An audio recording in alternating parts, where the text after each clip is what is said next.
ઓમ નમો ભગવતે વાસુદેવાય। પ્રિય દર્શકો, આપ સૌનું સ્વાગત છે અમારી આ ચેનલ સંપૂર્ણ જ્ઞાન ગુજરાતીમાં।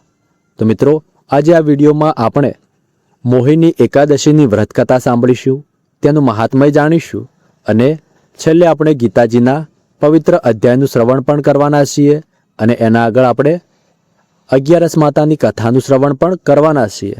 તેથી મિત્રો, અંત સુધી અમારી સાથે આ વિડીયોમાં જોડાયેલા રહેજો અને આ કથાઓને સતત સાંભળતા રહેજો। જો તમને આ વિડીયો પસંદ આવે તો આ વિડીયોને એક લાઇક કરીને કોમેન્ટમાં જય શ્રી હરિ વિષ્ણુ લખી લેજો, જેથી ભગવાન વિષ્ણુના આશીર્વાદ પણ આપણને પ્રાપ્ત થાય। આ એકાદશી વૈશાખ મહિનાની શુક્લ પક્ષમાં આવે છે અને શાસ્ત્રોમાં તેનું વિશેષ મહાત્મય વર્ણવામાં આવ્યું છે। મોહિની શબ્દનો અર્થ છે મોહને દૂર કરનાર। આપણા જીવનમાં જે અજ્ઞાન, લાલચ, ક્રોધ અને મોહ જેવા દોષો છે તેનાથી મુક્તિ આપનાર આ પવિત્ર એકાદશી માનવામાં આવે છે। કહેવાય છે કે ભગવાન શ્રી હરિએ સમુદ્ર મંથન સમયે મોહિની રૂપ ધારણ કરીને દેવતાઓને અમૃત આપ્યું હતું અને એ જ દિવ્ય શક્તિ આ દિવસે પણ ભક્તોને આશીર્વાદ આપે છે। તો ભક્તજનો, આ વ્રત કરવાથી શાસ્ત્રોમાં કહેવામાં આવ્યું છે કે મોહિની એકાદશીનું વ્રત કરવાથી મનુષ્યના ભૂતકાળના પાપો નષ્ટ થઈ જાય છે, મન શુદ્ધ બને છે અને જીવનમાં સુખ, શાંતિ તથા સમૃદ્ધિનો પ્રવેશ થાય છે। આ વ્રત ખાસ કરીને મનને વશમાં રાખવા, ખરાબ વાસનાઓથી દૂર રહેવા અને ભગવાન પ્રત્યે ભક્તિ વધારવા માટે ખૂબ જ અસરકારક છે। આ દિવસે વહેલા ઉઠીને સ્નાન કરી સ્વચ્છ વસ્ત્ર ધારણ કરીને ભગવાન વિષ્ણુની પૂજા કરવી જોઈએ। શક્ય હોય તો ઉપવાસ રાખવો અથવા ફરાળ કરવો। દિવસભર ભગવાનના નામનો જપ, ગીતા પાઠ કે ભજન કીર્તન કરવું શુભ માનવામાં આવે છે। સાંજે દીપ પ્રગટાવીને આરતી કરવી અને કથાનું શ્રવણ કરવું, આ બધું આ વ્રતને પૂર્ણ બનાવે છે અને ભક્તજનો, આ દિવસે ક્રોધ, ખોટું બોલવું, અપમાન કરવું, નિંદા કરવી અને કોઈને દુઃખ પહોંચાડવું, આ બધાથી દૂર રહેવું જોઈએ। તામસિક ભોજન જેમ કે માંસાહાર, લસણ, ડુંગળી વગેરેનો ત્યાગ કરવો જોઈએ। મનને શાંત રાખવું, સકારાત્મક વિચાર રાખવા અને ઇન્દ્રિયો પર નિયંત્રણ રાખવું, આ જ સાચી એકાદશી છે। આ એકાદશી આપણને માત્ર ઉપવાસ શીખવતી નથી, પરંતુ જીવનને શુદ્ધ અને સત્ય માર્ગ પર કેવી રીતે લઈ જવું તે શીખવે છે। જો આપણે સાચા હૃદયથી આ વ્રત કરીએ અને ભગવાન શ્રી હરિનું સ્મરણ કરીએ તો આપણા જીવનમાંથી મોહ, અહંકાર અને દુઃખ ધીમે ધીમે દૂર થઈ શકે છે। તો આવો ભક્તજનો, આ પવિત્ર દિવસે મનને એકાગ્ર કરીએ, હૃદયમાં ભક્તિ પ્રગટાવીએ અને સંપૂર્ણ શ્રદ્ધા સાથે આ દિવ્ય કથામાં લીન થઈ જઈએ। પ્રાર્થના કરીએ કે હે ભગવાન, આજે અમે તમારી મોહિની એકાદશીની આ પવિત્ર કથા સાંભળવા જઈ રહ્યા છીએ। અમારું મન શુદ્ધ કરો, અમને સત્યનો માર્ગ બતાવો અને અમારા જીવનમાંથી મોહ અને અંધકાર દૂર કરો। ચાલો હવે ભક્તિ અને શ્રદ્ધા સાથે શરૂ કરીએ મોહિની એકાદશીની પવિત્ર કથા। મિત્રો, કથા શરૂ કરતા પહેલાં હું તમને રિક્વેસ્ટ કરું છું કે ઘણા લોકો અમારો વિડીયો જુએ છે પણ વિડીયોને લાઇક નથી કરતા।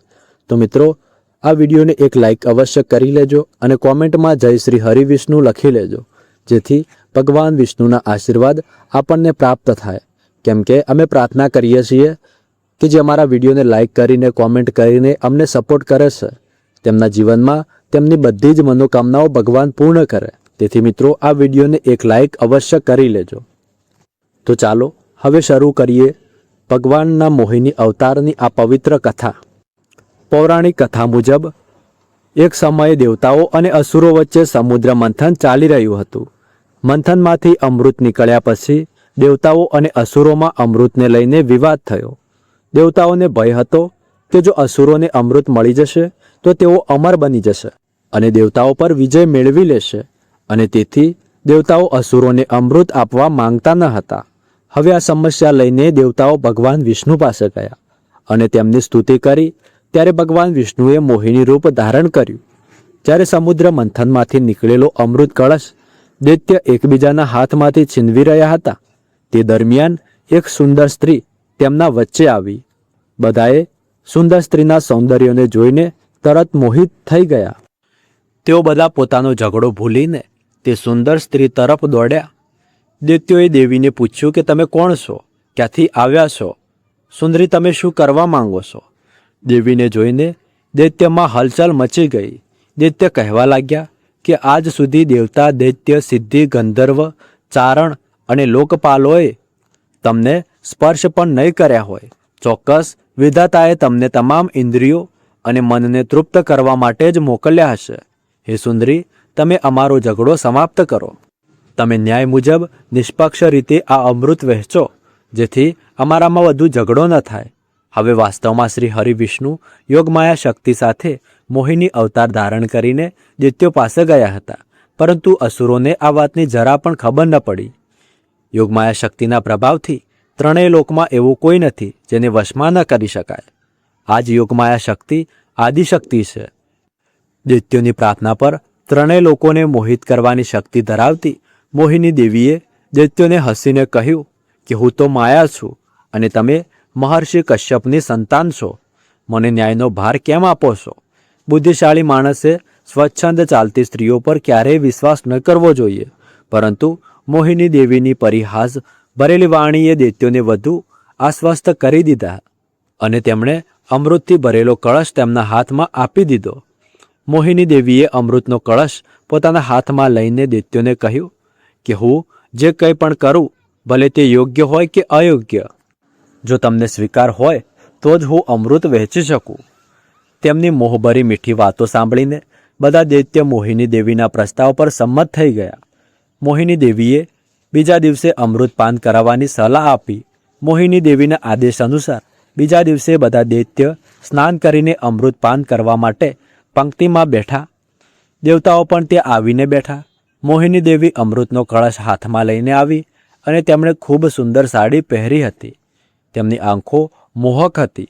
કળશ જેવા સ્તન અને હાથીના બાળકની સૂંઢ જેવી તેમની જાંઘ હતી. દેવીના સોનાના નુપુર પોતાની ઝણકારથી બધાને મોહિત કરી રહ્યા હતા. સુંદર કાનમાં કુંડલ હતા, તેમજ તેમની નાક, કપાળ અને મુખ ખૂબ જ મનોહર હતા. બાદમાં ભગવાનના આ મોહિની અવતારે દેવોને અમૃત પાન કરાવ્યું અને દૈત્યોને સાથે છેતરપિંડી કરી. મોહિનીએ પહેલાં તો અસુરોને પોતાની મોહમાયાના જાળમાં ફસાવ્યા, પછી ધીમે ધીમે બધું અમૃત દેવતાઓને પીવડાવી દીધું.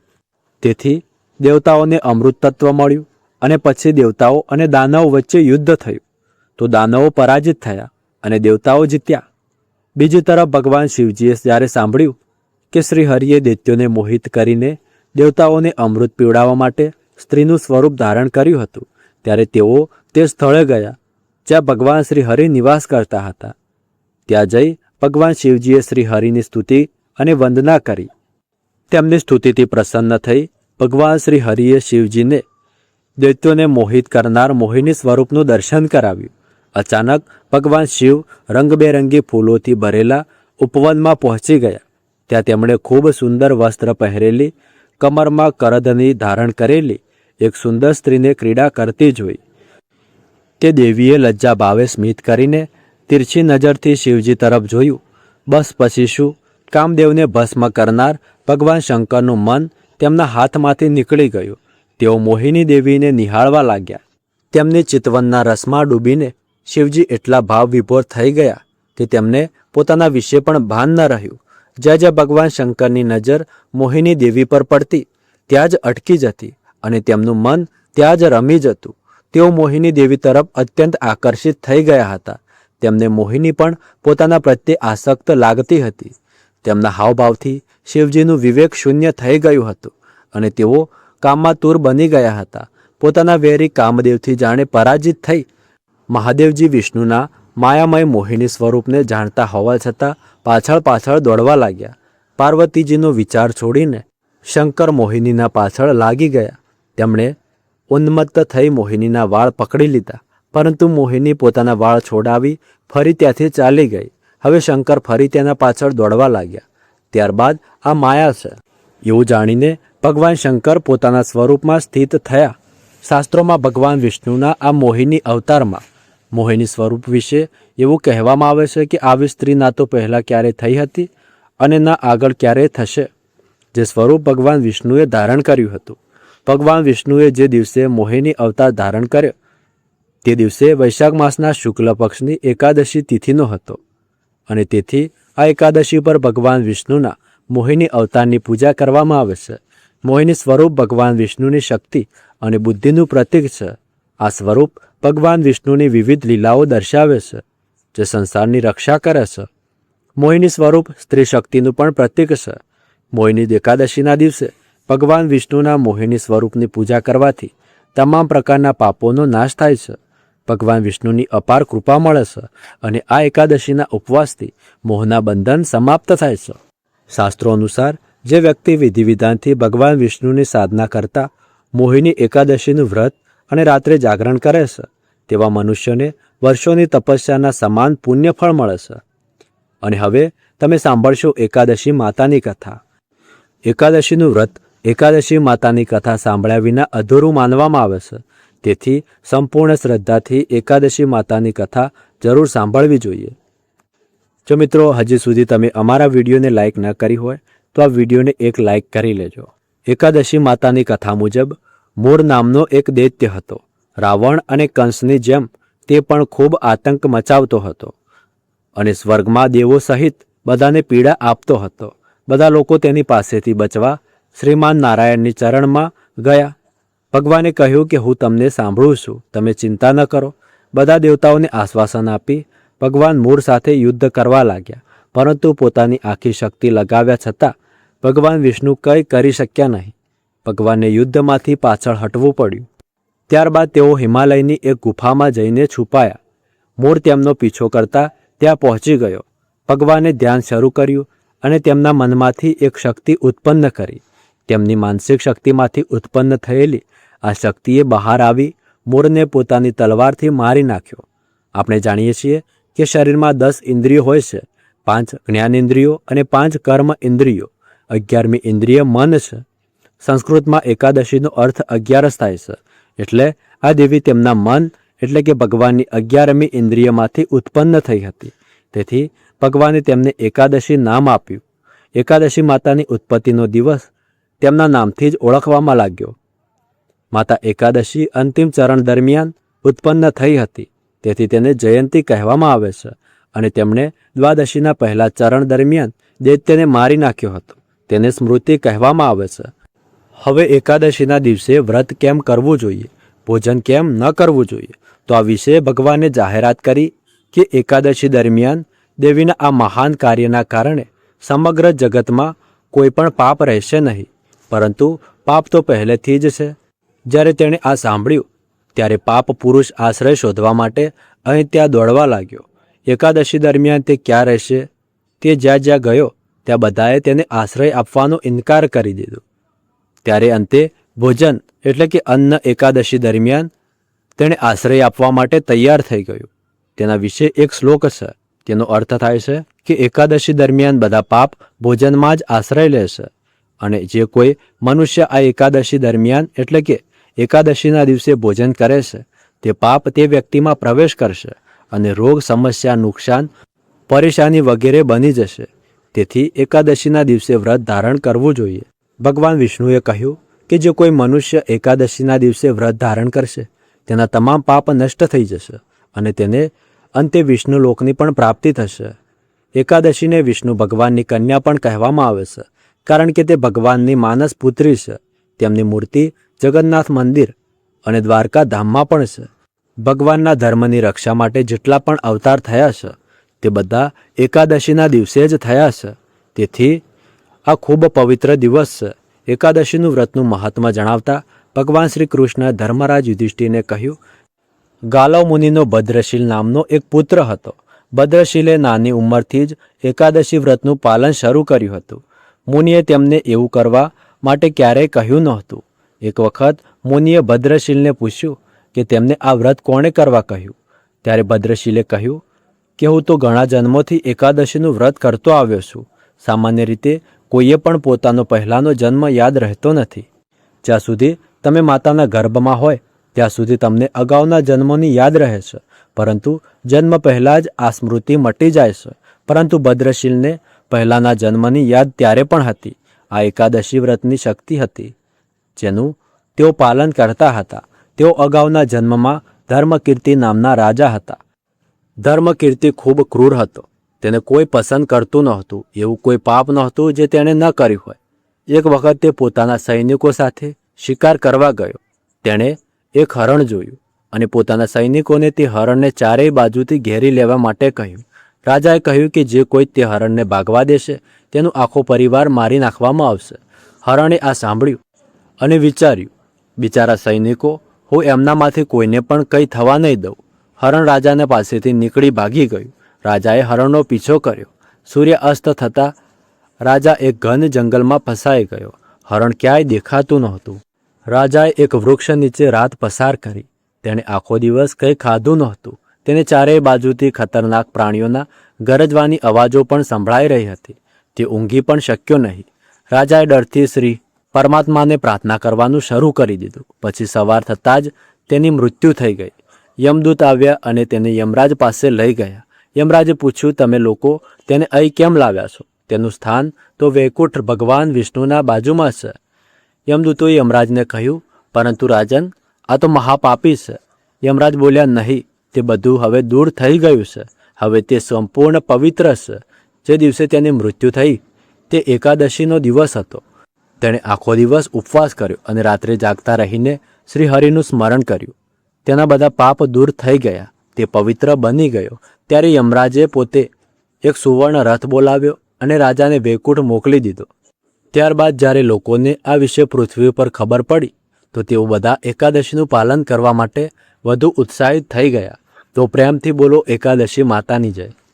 હવે આપણે સાંભળીએ ભગવદ્ ગીતાજીનો પવિત્ર અધ્યાય 11મો.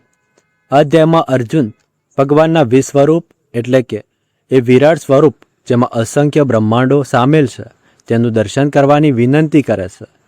શ્રી કૃષ્ણ કૃપા કરીને અર્જુનને દિવ્ય દ્રષ્ટિ આપે છે જેથી તે શ્રી કૃષ્ણનું આ અદ્ભુત સ્વરૂપ જોઈ શકે.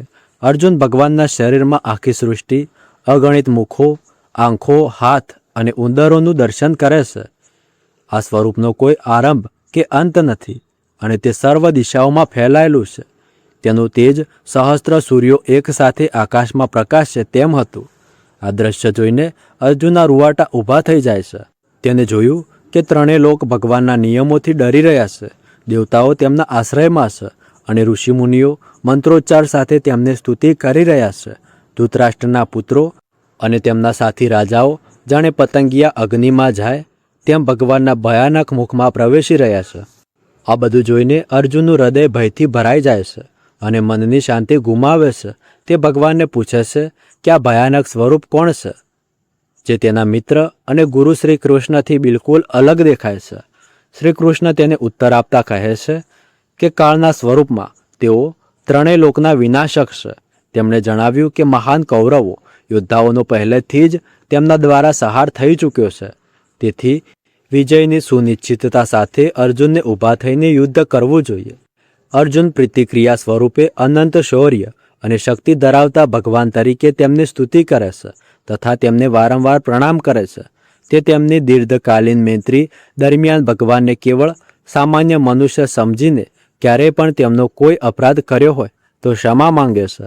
તે કૃપા માટે પ્રાર્થના કરે છે તથા પુનઃ ભગવાનના મોહક સ્વરૂપના દર્શન કરવા માટે વિનંતીઓ કરે છે. શ્રી કૃષ્ણ તેની અભિલાષાનો સ્વીકાર કરે છે અને શ્રી કૃષ્ણ પહેલાં પોતાના ચતુર્ભુજ સ્વરૂપમાં અને પછી દ્વિભુજ સ્વરૂપમાં આવે છે. તેઓ અર્જુનને કહે છે કે આ વિશ્વરૂપ જોવું ખૂબ દુર્લભ છે. વેદ અધ્યયન, તપ, દાન કે યજ્ઞથી પણ તેમનું સાકાર સ્વરૂપ જોવા મળતું નથી. ભગવાનને સાચા રૂપમાં માત્ર શુદ્ધ ભક્તિ દ્વારા ઓળખી શકાય છે અને તેમનો આશ્રય મેળવી શકાય છે. અર્જુન કહે છે કે આપની કૃપાથી મને જે જ્ઞાન મળ્યું છે તેને સાંભળીને હવે મારું અજ્ઞાન અને મોહ દૂર થઈ ગયો છે. હે કમળનયન, મેં આપની પાસેથી સર્વ જીવંત પ્રાણીઓની ઉત્પત્તિ તથા લય અંગે વિસ્તૃત વર્ણનનું શ્રવણ કર્યું છે તથા આપના અક્ષય ભવ્ય મહિમાને પણ જાણ્યો છે.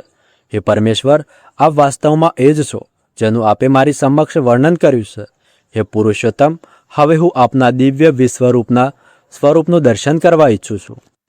હે યોગિક શક્તિઓના પરમેશ્વર, જો આપ માનતા હો કે હું દર્શન માટે સમર્થ છું તો તે અવિનાશી વિશ્વરૂપને મારી સમક્ષ પ્રગટ કરવાની કૃપા કરો.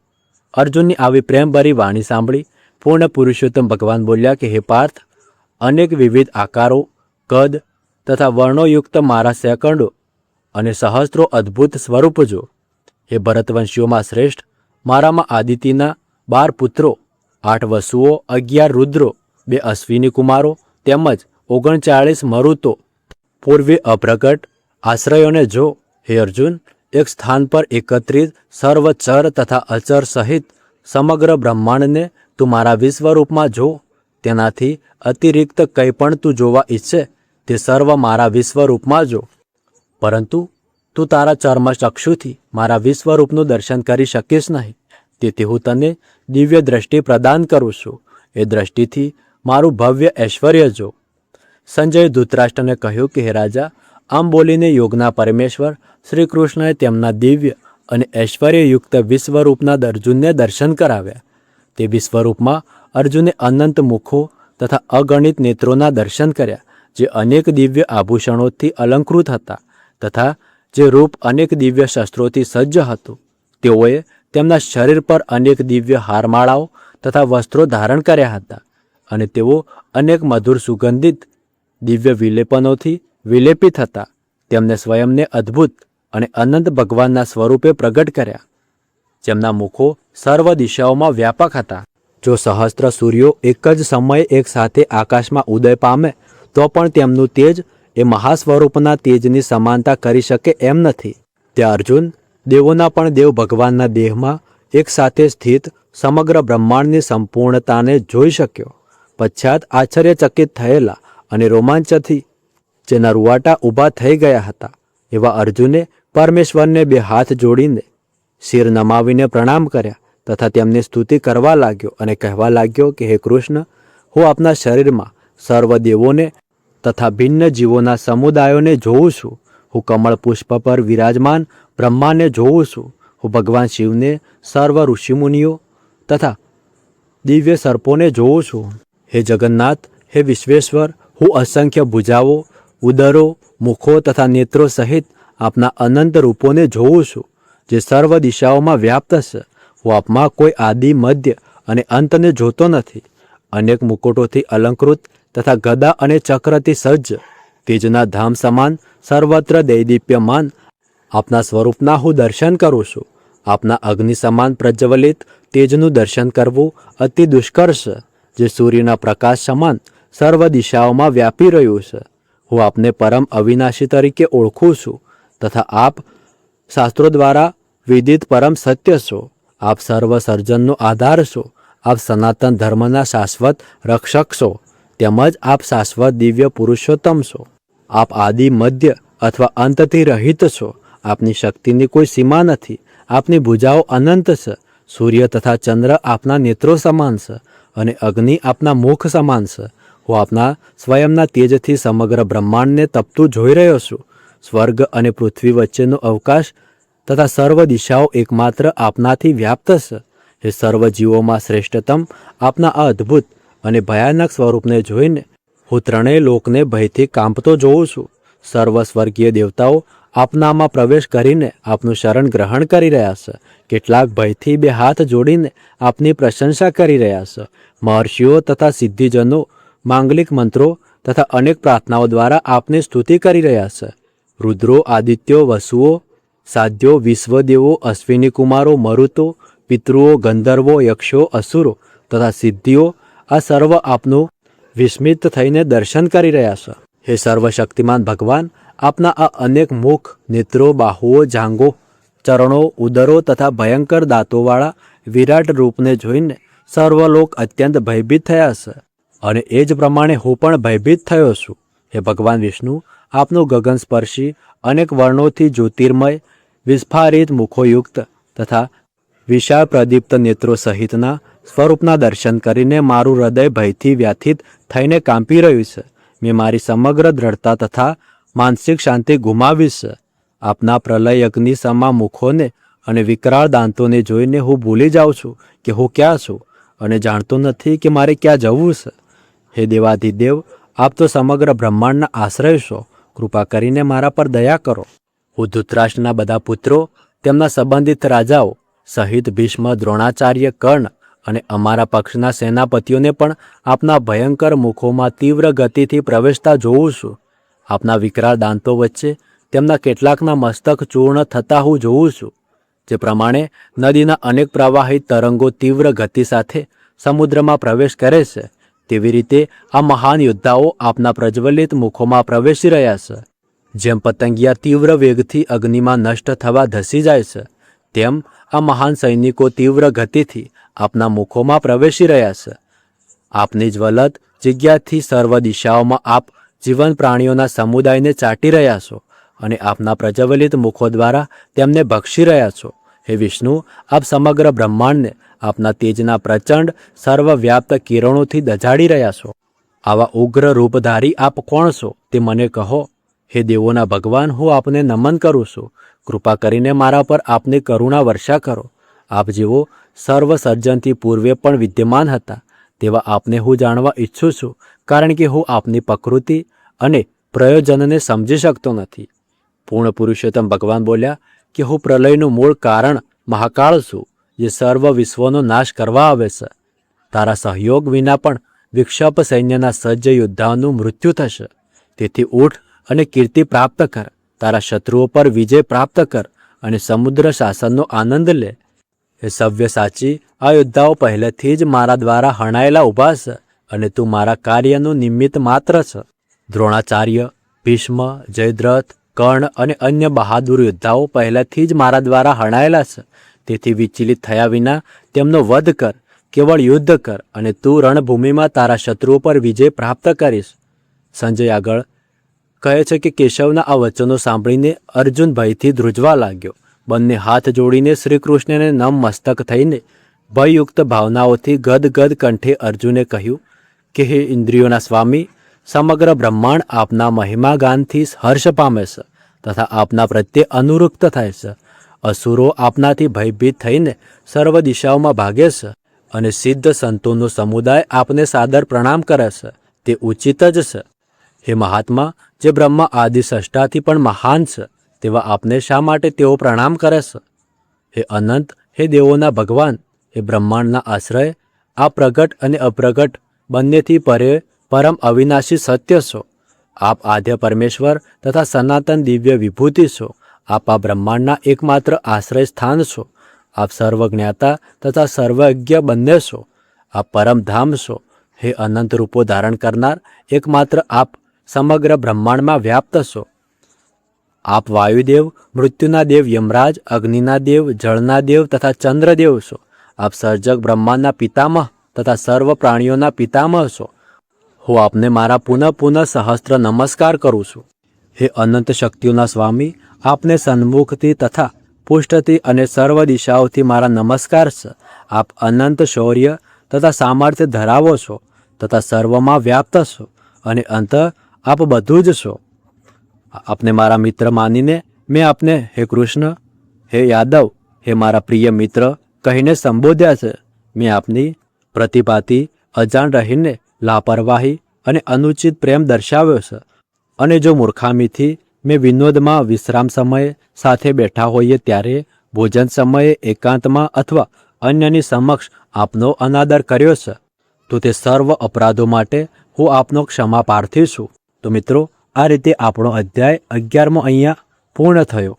આશા છે કે તમે આ વ્રતકથા એટલે કે મોહિની એકાદશીની કથા, 11 માતાની કથા અને ભગવદ્ ગીતાજીનો પવિત્ર અધ્યાયનું શ્રવણ શ્રદ્ધા અને ધ્યાનપૂર્વક કર્યું છે. તો આ વિડીયોને એક લાઇક કરી લેજો અને કોમેન્ટમાં જય શ્રી હરિવિષ્ણુ લખવાનું ભૂલતા નહીં. મળીએ આગળના વિડીયોમાં. ત્યાર સુધી ધન્યવાદ. રાધે રાધે.